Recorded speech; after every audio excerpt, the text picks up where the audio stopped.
Capítulo 10. El cerebro también aprende lo que imaginas. El cambio no comenzó afuera, comenzó antes, mucho antes. El niño no lo sabía, pero ya estaba reaccionando a algo que aún no había ocurrido. Esa mañana, mientras caminaba hacia la escuela, pensó en lo que pasaría en clase. Tenía que participar. Antes de llegar, ya había visto la escena. Se vio dudando, se vio equivocándose, se vio sintiendo incomodidad. No fue un pensamiento largo. Fue rápido, pero claro, cuando finalmente ocurrió, no hubo sorpresa. Su reacción fue la misma que había imaginado. No estaba improvisando, estaba repitiendo. Más tarde, algo cambió. Antes de entrar al aula, se detuvo. No por miedo, por conciencia. Volvió a imaginar la situación, pero esta vez diferente.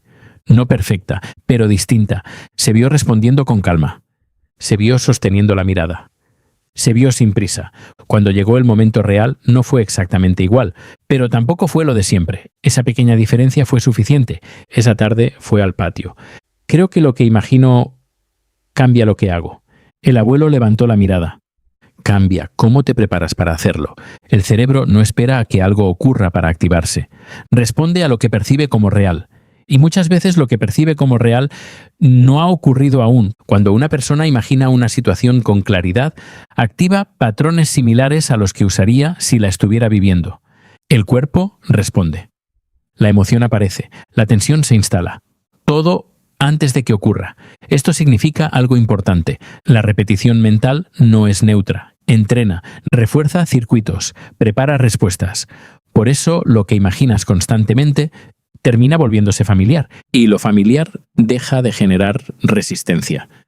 Pero hay un punto que no puede ignorarse. Si lo que imaginas contradice lo que sientes, no se integra. El sistema percibe la incoherencia y la descarta. No se trata de imaginar cualquier cosa, se trata de sostener una imagen que puedas empezar a habitar. Esa noche, el niño no pensó en lo que debía hacer. Pensó en algo más preciso, en cómo se estaba preparando, antes de que las cosas ocurrieran. Y por primera vez entendió algo simple. Muchas de sus reacciones no empezaban en el momento, empezaban antes. Capítulo 11. Cuando lo que piensas y lo que sientes no coinciden. El niño decidió intentarlo otra vez, no por curiosidad, por necesidad. Había visto que imaginar cambiaba algo, pero no siempre funcionaba. Esa mañana se sentó unos minutos antes de salir. Cerró los ojos. Volvió a imaginar. Se vio actuando con seguridad. Se vio respondiendo sin dudar. La imagen estaba clara, pero algo no encajaba. No lo sentía. Había distancia, como si estuviera observando a otra persona, no a sí mismo. Cuando llegó el momento real, dudó. No como antes, pero tampoco como quería. Esa diferencia le llamó la atención. Esa tarde fue al patio. Creo que imaginar no es suficiente. El abuelo levantó la mirada. No lo es. El niño dudó. Entonces, ¿qué falta? El abuelo cerró el libro con calma. Coherencia. No basta con pensar algo distinto. Tiene que existir una correspondencia interna. Lo que piensas, lo que sientes, lo que crees. Si esas tres cosas no coinciden, el sistema no integra. Puedes repetir una idea 1000 veces, pero si internamente la rechazas, no se vuelve real. La incoherencia genera tensión, y la tensión impide la integración. Por eso muchas personas intentan cambiar y no lo logran, no porque estén haciendo algo mal, sino porque están intentando sostener algo que aún no pueden habitar. El cambio no se impone, se construye, poco a poco, acercando lo que piensas a lo que puedes empezar a sentir como posible. Esa noche el niño dejó de intentar imaginar algo perfecto, comenzó a hacer algo distinto, imaginar algo que pudiera empezar a reconocer como suyo, y eso cambió la forma en que se preparaba. Capítulo 12. Lo visible siempre es el final. El niño ya no miraba igual. Nada parecía superficial. Todo tenía un origen. Una tarde, mientras caminaba, vio a 2 personas discutiendo. Las palabras eran claras. Pero algo llamó su atención. No era lo que decían. Era lo que estaba detrás. Había tensión, había historia, había algo que no se veía, pero sostenía todo lo visible. Siguió caminando, pero la escena no se fue. Esa noche fue al patio. Creo que nada empieza cuando lo vemos. El abuelo levantó la mirada. Correcto. El niño dudó. Entonces, ¿todo viene de antes? El abuelo asintió. Lo visible es el final. El silencio se hizo más denso. Lo invisible es el proceso. Nada aparece de forma aislada, todo tiene un origen, y ese origen no se ve. Lo que experimentas es el resultado, no el inicio. Antes de la acción hay pensamiento. Antes del pensamiento hay creencia. Antes de la creencia hay algo que la sostuvo. Y todo eso ocurre en un nivel que no se percibe directamente. El error más común es intentar cambiar el resultado, modificar lo visible, sin intervenir lo que lo genera. Por eso los cambios duran poco, porque el origen sigue intacto. Comprender esto cambia la forma de actuar. Ya no reaccionas solo a lo que ocurre, empiezas a observar lo que lo produce y eso transforma la relación con la realidad. Esa noche, el niño dejó de ver lo que pasaba como algo externo, lo vio como una manifestación y entendió que no bastaba con reaccionar. Tenía que comprender, y lo que empezó como una duda se convirtió en una forma distinta de mirar. Capítulo 13. El puente invisible. El niño ya no observaba la realidad como antes. Había dejado de ver los eventos como algo aislado. Todo parecía conectado. Una tarde, mientras caminaba, recordó una frase del abuelo. Lo invisible sostiene lo visible. Durante días no la había entendido. Hasta ahora. Comenzó a notar algo distinto. No solo lo que ocurría, sino lo que conectaba lo que ocurría. Una especie de continuidad. Un proceso silencioso, algo que no se veía, pero que hacía posible todo lo demás. Esa noche fue al patio. Creo que hay algo que conecta lo que pienso con lo que pasa. El abuelo levantó la mirada. Sí, el niño dudó. Pero no sé qué es. El anciano cerró el libro con calma. Es el lugar donde todo se organiza antes de aparecer. El niño guardó silencio. No es lo que piensas, continuó. Ni lo que ves. Una pausa. Es donde lo invisible empieza a tomar forma. Durante mucho tiempo, el niño había intentado entender la realidad como una serie de eventos. Algo ocurre, algo responde, algo cambia. Pero ahora veía otra cosa, un proceso. Algo que no comenzaba en la acción, sino antes, mucho antes. El subconsciente no solo ejecuta, también organiza, recibe lo que se repite, lo estructura, lo prepara y con el tiempo lo manifiesta. No todo lo que aparece en la vida nace en el momento en que se ve. Pasa primero por un nivel interno, un espacio donde las ideas, las emociones y las creencias se combinan, donde lo invisible deja de ser abstracto y empieza a volverse concretos. Ese espacio no es el origen absoluto, pero tampoco es la manifestación final, es el puente.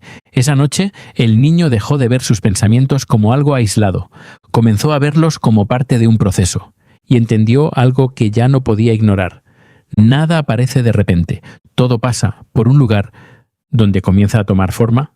Capítulo 14. De lo que no se ve a lo que se vive.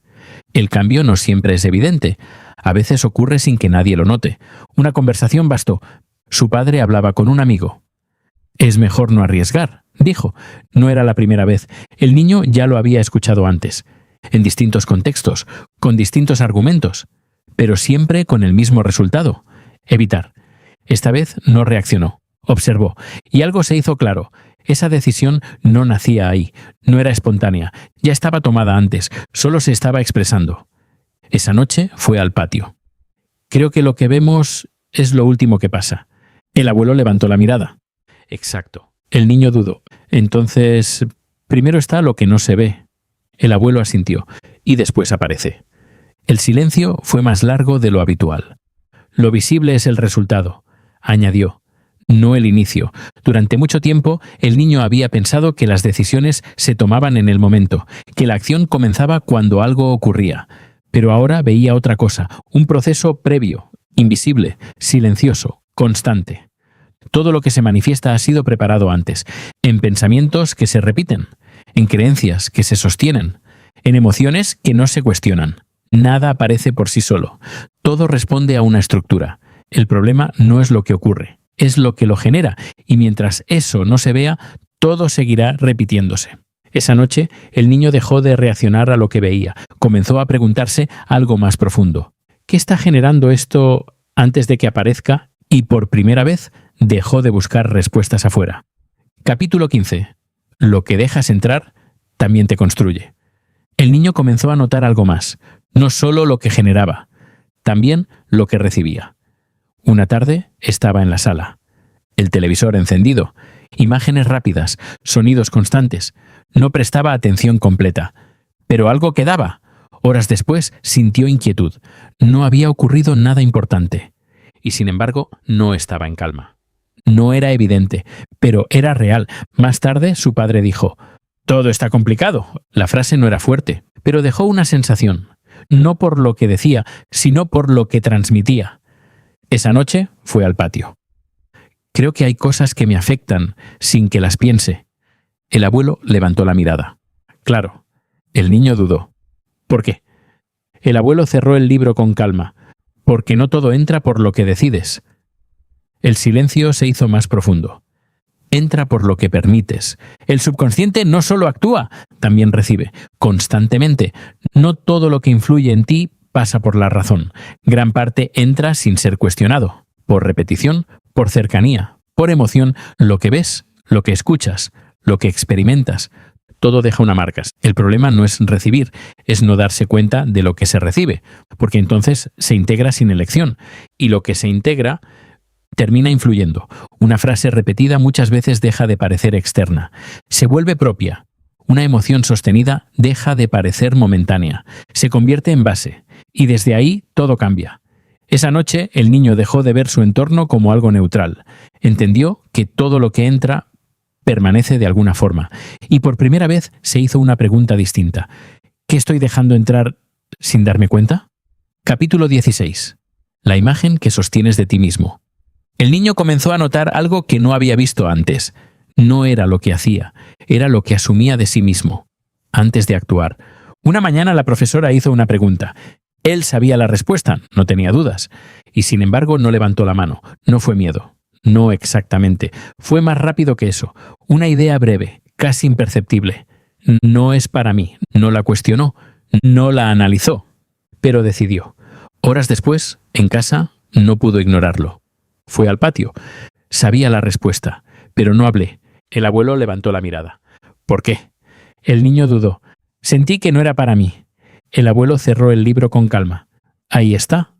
¿Qué cosa? La imagen. El niño guardó silencio. No actúas solo por lo que sabes. Continuó. Actúas por lo que crees que eres. Durante mucho tiempo, el niño había pensado que las decisiones nacían del pensamiento. Pero ahora veía algo más profundo. Una estructura previa, una identidad. No la que se decía, la que se sostenía. Esa imagen no aparece de un día para otro. Se forma a partir de experiencias, de repeticiones, de interpretaciones.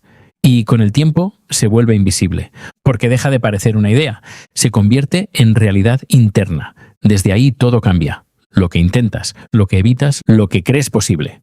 Dos personas pueden saber lo mismo, pero actuar distinto. No por falta de conocimiento, sino por la imagen que sostienen de sí mismas. Esa noche, el niño dejó de preguntarse qué debía hacer. La pregunta cambió, se volvió más precisa. ¿Quién creo que soy cuando nadie me observa? Y esa respuesta, aunque aún no era clara, ya estaba cambiando algo en él. Capítulo 17. Entre lo que decides y lo que te sostiene. El niño comenzó a sentir una tensión nueva. Había comprendido que su interior influía en su vida. Pero ahora surgía una pregunta más profunda. Si todo depende de lo que soy internamente, ¿dónde queda Dios? Esa noche su madre dijo algo simple. Dios proveerá. La frase no era nueva, pero ahora no la escuchó igual. Recordó algo del abuelo. Nada existe por sí mismo. Las dos ideas no parecían opuestas, pero tampoco eran simples. Fue al patio. Si yo cambio, ¿todo cambia? El abuelo no respondió de inmediato. ¿Qué crees tú? El niño dudó. Creo que sí, pero no estoy seguro. El abuelo cerró el libro. Es bueno que no estés seguro. El niño guardó silencio. Si crees que todo depende de ti, te equivocas. Una pausa. Y si crees que nada depende de ti, también. El niño frunció el ceño. Entonces, ¿qué depende de mí? El abuelo lo miró con precisión. Tu respuesta. El ser humano no es el origen de todo, pero tampoco es irrelevante. Existe dentro de un orden, un sistema que no creo, pero en el que participa. No puedes decidir todo lo que ocurre, pero sí cómo respondes a lo que ocurre. Y esa respuesta no es pequeña. define tu dirección. Cuando alguien intenta imponer su voluntad sin comprender el orden en el que vive, genera tensión. Cuando renuncia completamente a decidir, se estanca. El equilibrio no está en el control, está en la alineación. Alinear no es someterse sin pensar, es comprender el lugar que ocupas y responder desde ahí. Esa noche, el niño dejó de querer controlar todo, pero tampoco se sintió ajeno. Entendió algo más preciso. No era el origen de todo, pero tampoco un espectador. Estaba participando, y eso cambiaba la forma en que debía vivir. Capítulo 18. Lo que dices revela lo que sostienes. El niño comenzó a escuchar de forma distinta. No solo lo que se decía, sino lo que se repetía. Una mañana su padre dijo: «Hoy va a ser complicado». No era una frase importante, pero algo quedó. Horas después volvió a escuchar algo similar. Siempre pasa lo mismo, distinta situación, mismo fondo. Esa tarde su hermana tropezó. «Siempre soy torpe», dijo. La madre respondió rápido: «No digas eso». Pero el niño ya no escuchaba igual. No era la caída lo que importaba, era lo que se decía. Después. Esa noche recordó algo. Las veces que él mismo había pensado: «Me voy a equivocar. No es para mí. Mejor no intento». No siempre lo decía en voz alta, pero lo repetía. Y eso era suficiente. Fue al patio. Creo que lo que decimos importa más de lo que parece. El abuelo levantó la mirada. Claro, el niño dudó. Pero no entiendo por qué. El abuelo cerró el libro con calma. Porque no estás creando palabras, estás revelando lo que ya hay en ti. El lenguaje no es solo comunicación, es expresión. Lo que dices no aparece al azar. Refleja lo que has sostenido, lo que has repetido, lo que has integrado. Cuando una frase se repite muchas veces, deja de ser una opinión. Se convierte en estructura y desde ahí influye. El lenguaje interno es aún más determinante. La forma en que una persona se habla a sí misma termina definiendo cómo actúa. No se trata de cambiar palabras de forma superficial. Eso no transforma nada. Se trata de alinear lo que dices con lo que realmente estás construyendo dentro. Esa noche, el niño no dejó de pensar en lo que decía, pero más aún en lo que se decía. Y por primera vez entendió algo importante. No eran solo palabras, era una forma de sostener su realidad. Capítulo 19. La voz que no se detiene. El niño comenzó a notar algo que no descansaba. No era externo, no podía silenciarlo con facilidad, y no dependía de lo que ocurría. Estaba siempre ahí. Una voz. No se escuchaba en el aire, no la emitía nadie más, pero hablaba, todo el tiempo. Esa mañana, mientras caminaba, apareció sin esfuerzo. «No lo vas a hacer bien». No fue una reflexión, fue automática, rápida, familiar. Durante el día continuó. Antes de intentar, me voy a equivocar. Después de actuar, no fue suficiente. Al final, siempre es igual. El niño no respondió, pero esta vez no lo dejó pasar. Algo cambió. No intentó corregirlo, no intentó discutirlo, solo lo escuchó. Y en ese momento ocurrió algo distinto. No desapareció, pero dejó de ser invisible. Esa tarde fue al patio. Hay algo que me habla todo el tiempo. El abuelo levantó la mirada. «Claro». El niño dudó, «pero no soy yo». El abuelo cerró el libro con calma. «Es parte de ti». El silencio fue más profundo de lo habitual. Entonces, ¿por qué no lo controlo? El abuelo lo observó unos segundos. Porque nunca lo habías escuchado. La mayoría de las personas vive acompañada por una voz constante, pero no la reconoce, no porque no esté, sino porque se ha vuelto normal. Ese diálogo no es neutro, está formado por creencias, por repeticiones, por interpretaciones que se han sostenido en el tiempo. Cuando no se observa, se acepta, y cuando se acepta, se ejecuta. Muchas decisiones no se toman en el momento, ya han sido condicionadas, por lo que se ha repetido internamente durante mucho tiempo. El cambio no comienza cuando haces algo distinto. Comienza cuando te das cuenta de lo que te estás diciendo. Esa noche, el niño no intentó cambiar su mente. Hizo algo más simple. La escuchó, y por primera vez, esa voz dejó de ser invisible. Capítulo 20. Decir no es suficiente. El niño quiso cambiar, no entender más, cambiar. Había visto que lo que se decía influía, así que decidió hacerlo distinto. Esa mañana, antes de salir, dijo en voz baja: «Voy a hacerlo bien». Repitió la frase varias veces, como si eso fuera suficiente, pero algo no encajaba. La decía, pero no la sostenía.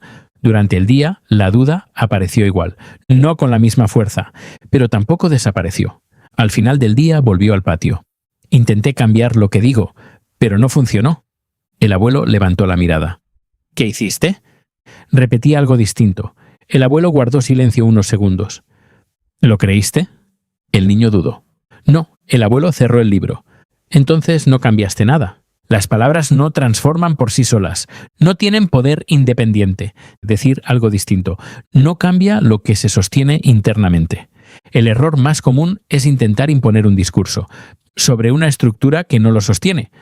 Se dice lo que se quisiera creer, pero no lo que realmente se cree, y el sistema lo detecta. El subconsciente no responde a lo que dices, responde a lo que es coherente dentro de ti. Por eso repetir frases sin base interna no genera cambio, solo genera tensión. El lenguaje puede acompañar la transformación, pero no reemplazarla. Esa noche el niño dejó de repetir frases vacías, comenzó a hacer algo distinto, decir solo aquello que podía empezar a sostener, y eso cambió la forma en que hablaba. Capítulo 21. Lo que te limita ya está en ti. El niño ya no escuchaba igual. Había aprendido a observar no solo lo que decía, lo que aparecía antes de decir. Esa mañana, antes de intentar algo nuevo, apareció. No es para ti.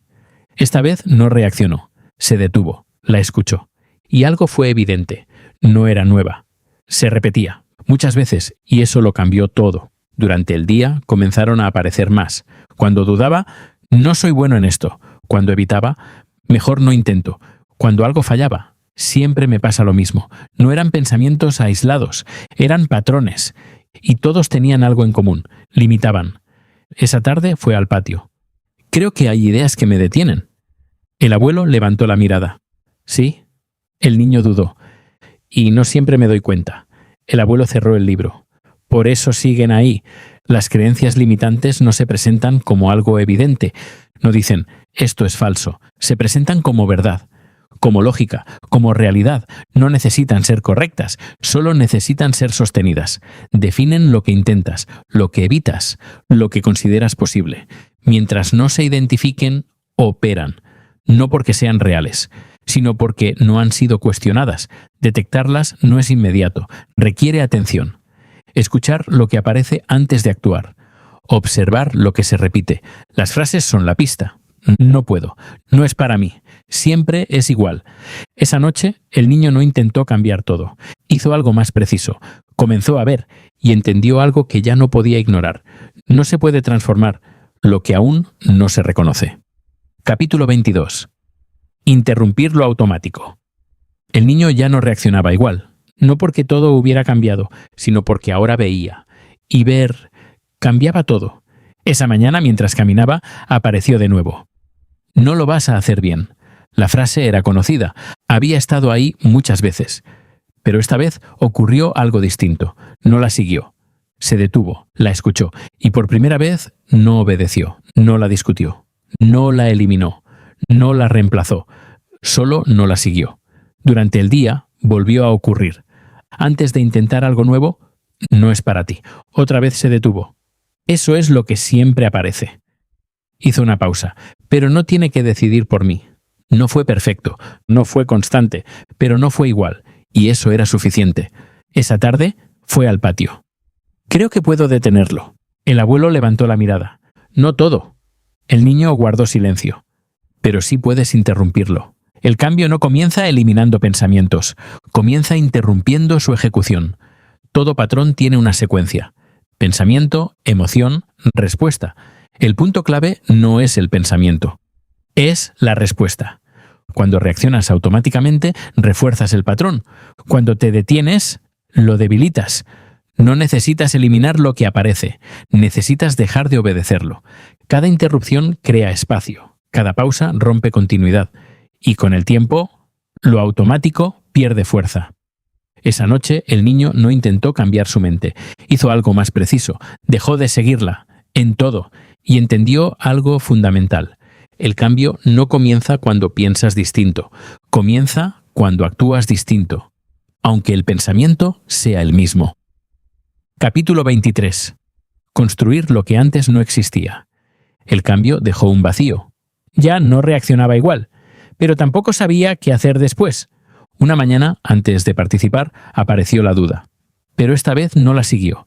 Se detuvo y eligió algo distinto. Voy a intentarlo. No fue una frase fuerte, pero fue suficiente. Levantó la mano. Respondió. No fue perfecto, pero fue distinto, y esa diferencia era real. Esa tarde fue al patio. Creo que puedo cambiar lo que hago, pero no sé qué poner en su lugar. El abuelo levantó la mirada. Quitar no es suficiente. El niño guardó silencio. Tienes que construir. ¿Cómo? El abuelo cerró el libro con calma, repitiendo. Lo que quiere es que se vuelva natural. El subconsciente no cambia por intención, cambia por repetición. Todo lo que se introduce de forma constante tiende a integrarse. El proceso es claro. Primero se observa, luego se interrumpe, después se introduce algo nuevo y finalmente se repite. Sin repetición no hay cambio, sin consistencia no hay integración. Al inicio lo nuevo se siente extraño, luego se vuelve posible y con el tiempo se vuelve natural. No necesitas cambiar todo al mismo tiempo, necesitas sostener algo distinto, lo suficiente. Esa noche el niño dejó de pensar en lo que debía evitar, pensó en algo más importante. ¿Qué debía empezar a repetir? Y por primera vez, el cambio dejó de parecer abstracto. Se volvió práctica. Capítulo 24. Cuando ya no necesitas intentarlo. El cambio no llegó como esperaba. No hubo un momento exacto. No hubo una señal clara. Pero algo era evidente. Ya no reaccionaba igual. Una mañana, la profesora hizo una pregunta. Antes habría dudado. Esta vez levantó la mano. No porque no sintiera inseguridad, sino porque ya no se definía por ella. Respondió. No fue perfecto, pero no importó. Más tarde su hermana hizo algo que antes lo habría molestado. No reaccionó igual, no porque se contuviera, sino porque no apareció lo mismo. Y esa fue la diferencia más clara. No fue esfuerzo, fue natural. Esa tarde fue al patio. Creo que ya no me pasa lo mismo. El abuelo levantó la mirada. Entonces ya no eres el mismo. El niño no respondió, pero lo entendía, no como una idea, como un hecho. El cambio real no ocurre en la acción, ocurre en la identidad. Puedes intentar actuar distinto, pero si no cambias lo que eres internamente, volverás a lo mismo. La identidad no es lo que dices, es lo que repites, hasta que deja de ser esfuerzo. Cuando un nuevo patrón se sostiene el tiempo suficiente, se integra. Y cuando se integra, se vuelve natural. Ese es el punto de transformación, no cuando haces algo diferente, sino cuando ya no necesitas intentarlo. Esa noche el niño no pensó en lo que había cambiado, pensó en algo más preciso, en lo que ya no necesitaba forzar. Y por primera vez entendió algo que no podía explicarse. No estaba intentando cambiar su vida, ya la estaba viviendo de otra manera. Epílogo. Lo que ahora ves, ya no puedes ignorarlo. Has llegado al final, pero no has terminado nada. Has comenzado a ver, y eso cambia todo. A lo largo de este recorrido, algo se ha hecho evidente. La vida que experimentas no comienza en lo que ocurre, comienza en lo que sostienes, no en lo que dices de forma ocasional, sino en lo que repites una y otra vez. No en lo que deseas por un momento, sino en lo que realmente consideras posible para ti. Has visto que gran parte de lo que haces no se decide en el instante, se ejecuta, desde estructuras que ya estaban formadas, desde patrones que se han repetido, desde creencias que se han sostenido, sin cuestionarse. También has visto algo más incómodo. No todo lo que hay en ti es visible. No todo lo que influye en ti lo eliges, pero todo lo que permanece lo estás sosteniendo. Y ahí es donde comienza la responsabilidad, no en lo que te ocurrió, sino en lo que continúas repitiendo. Ahora sabes que existe un nivel invisible, un lugar donde se forman las ideas, donde se consolidan las creencias, donde lo que se repite se vuelve estructura. Y desde ese lugar todo empieza a tomar forma, pero también sabes que no todo depende de ti. Existe un orden que te precede, un fundamento que sostiene todo lo que existe. Y dentro de ese orden, tú participas, no controlas todo lo que ocurre. Pero no eres irrelevante, tu respuesta importa. Lo que eliges sostener, importa. Lo que decides repetir, importa. A partir de aquí ya no puedes decir que no sabías. No puedes asumir que todo es inevitable. No puedes justificar lo que nunca observaste. Porque ahora lo ves y ver implica responsabilidad, no necesitas cambiar todo de golpe. Eso no es real. El cambio comienza en lo pequeño, en ese pensamiento que aparece antes de actuar, en esa frase que se repite sin darte cuenta, en esa reacción que ya conoces. Ahí empieza, no en lo extraordinario, en lo cotidiano. La diferencia es que ahora puedes intervenir, puedes detenerte, puedes elegir no seguir lo automático, puedes construir algo distinto, no con intensidad momentánea, con constancia. El cambio real no ocurre cuando entiendes más, ocurre cuando sostienes algo distinto, el tiempo suficiente, hasta que deja de ser esfuerzo y se convierte en forma de ser. Ese es el punto, no cuando haces algo diferente, sino cuando ya no puedes volver a hacer lo mismo sin darte cuenta. Cuando lo automático cambia, cuando lo natural cambia, cuando la identidad cambia. Ese es el verdadero proceso, y ese proceso no termina aquí, porque no es un evento, es una forma de vivir. Cada día tendrás la oportunidad de observar, de interrumpir, de construir, de sostener. No necesitas condiciones perfectas, no necesitas esperar el momento ideal, solo necesitas algo que ahora ya tienes, conciencia. Y con eso es suficiente para empezar. El resto no se aprende leyendo, se aprende viviendo. Y eso ya no depende de este libro, depende de ti. Mensaje final, lo que hagas ahora lo define todo. Llegaste hasta aquí, no por casualidad, sino porque algo en ti reconoció que ya no podía seguir funcionando igual. Ahora sabes que lo que piensas no es inocente, que lo que repites no es neutro, que lo que sostienes termina construyendo tu realidad. Y eso cambia todo, porque a partir de este momento ya no puedes decir que no te diste cuenta. La pregunta ya no es ¿qué vas a aprender? La pregunta es más directa. ¿Qué vas a empezar a sostener desde ahora? No mañana, no cuando te sientas listo, no cuando todo sea perfecto. Ahora, en el próximo pensamiento, en la próxima reacción, en la próxima decisión. Ahí empieza. No necesitas cambiar tu vida completa. Necesitas cambiar lo que estás repitiendo hoy, porque lo que repitas hoy será lo que sostendrás mañana, y lo que sostengas será lo que terminarás viviendo. No es complicado, pero sí es exigente. Nadie puede hacerlo por ti, nadie puede sostenerlo por ti, nadie puede decidirlo por ti, pero tú sí, y eso es suficiente. Empieza.